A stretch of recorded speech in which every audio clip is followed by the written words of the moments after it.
Citizens Coalition for Change held a press conference and Advocate Mahere, the spokesperson, articulated the position of the party regarding the elections. Let us hear more.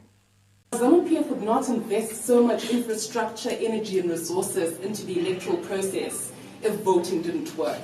We want to emphasize to all the citizens, to young people, to professionals, to people in urban areas, people in rural areas, elections work.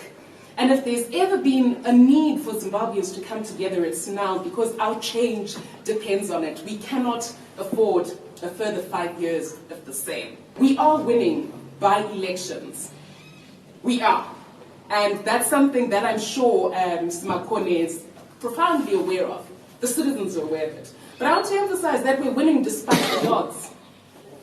We're winning despite the odds, but that doesn't make us blind to the odds. The kind of margins of error which have been spoken about will make a huge difference come the harmonized election.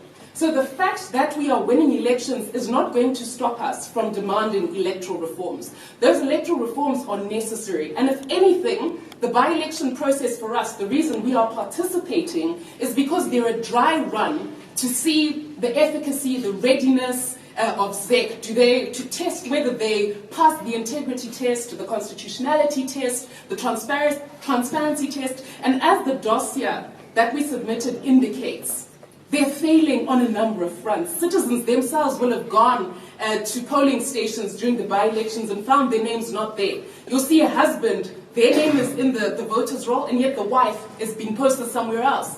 The presiding officer says, well, just go and check. Kunemamima polling station to check if your name was there. That's simply not acceptable, which is why we insist on a credible voters' roll. This was Advocate Mahere, Citizens Coalition for Change spokesperson, speaking about the position of the party regarding the upcoming elections in 2023. Stay tuned for other news.